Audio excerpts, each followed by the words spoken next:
Hi friends, welcome to Pratap tech. Realme 3 pro ഈ ഒരു ഫോണിന് വേണ്ടി നമ്മളെല്ലാവരും കുറച്ച് കാലമായിട്ട് വെയിറ്റ് ചെയ്യാണ്. പ്രത്യേകിച്ചും മിഡ് റേഞ്ച് ഫോണുകൾ എടുക്കുന്ന ആൾക്കാർ എല്ലാവരും ആകാംക്ഷയോടെ തന്നെ കാത്തിരിക്കുന്ന ഒരു ഫോണാണ് റിയൽമി 3 പ്രോ.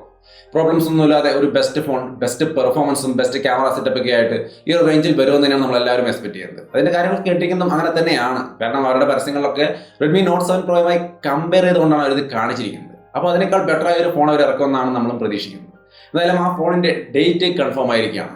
ഏപ്രിൽ 22-ാം തീയതിയാണ് ഈ ഫോൺ ലോഞ്ച് ചെയ്യാൻ പോകുന്നത്. ഡൽഹി യൂണിവേഴ്സിറ്റിയിലാണ് ഈ ഒരു സംഭവം ലോഞ്ച് ചെയ്തിരിക്കുന്നത്. ടൈം 12:30.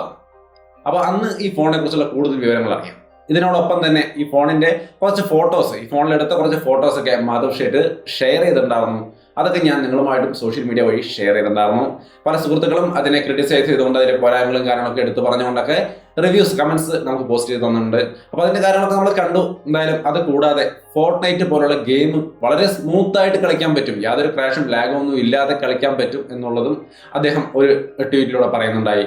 അതേപോലെ തന്നെ ഈ ബോക്സ്, റിയൽമി 3 പ്രോയുടെ ബോക്സ് കാണിച്ചുകൊണ്ട് ഒരു വീഡിയോ പോസ്റ്റ് ചെയ്തിട്ടുണ്ടായിരുന്നു. അപ്പോൾ ഇതൊക്കെ കണ്ടപ്പോൾ തന്നെ നമുക്കറിയാം ലോഞ്ച് അടുത്താണെന്ന്. അപ്പോൾ അതുപോലെ തന്നെ ഇപ്പോൾ കൺഫേം ചെയ്തുകൊണ്ട് റിയൽമിയുടെ ട്വീറ്റ് വന്നിട്ടുണ്ട്. 22-ാം തീയതി 12:30 ഡൽഹി യൂണിവേഴ്സിറ്റിയിൽ പ്രൊഡക്റ്റ് ലോഞ്ച് ആവുകയാണ്. അപ്പോൾ നമുക്ക് എന്തായാലും അന്ന് ഇതിന്റെ കൂടുതൽ വിശദാംശങ്ങളുമായിട്ട് വീണ്ടും വരാം.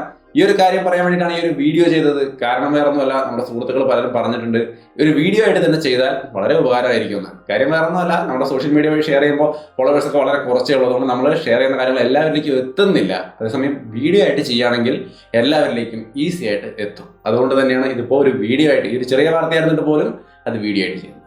അപ്പോൾ എന്തായാലും ഇതുപോലുള്ള ടൈംലി അപ്ഡേറ്റിന് വേണ്ടിയിട്ട് ചാനൽ സബ്സ്ക്രൈബ് ചെയ്യാത്ത സുഹൃത്തുക്കളൊക്കെ ഉണ്ടെങ്കിൽ സബ്സ്ക്രൈബ് ചെയ്ത് വെക്കുക. ഒപ്പം തന്നെ ബെൽ ബട്ടൺ കൂടി എനേബിൾ ചെയ്ത് വെച്ചാലാണ് ടൈംലി അപ്ഡേറ്റ് ഞാൻ തരുമ്പോൾ അത് നിങ്ങൾക്കും ടൈമിന് കിട്ടുള്ളൂ. അപ്പോൾ എന്തായാലും ചാനലൊക്കെ സബ്സ്ക്രൈബ് ചെയ്യുക, ബെൽ ബട്ടണൊക്കെ എനേബിൾ ചെയ്യുക. വീഡിയോ ഇഷ്ടപ്പെട്ടാൽ ഷെയർ ചെയ്ത് കൊടുക്കും, സപ്പോർട്ട് ചെയ്യുക. വീണ്ടും മറ്റൊരു വീഡിയോ കാണാം.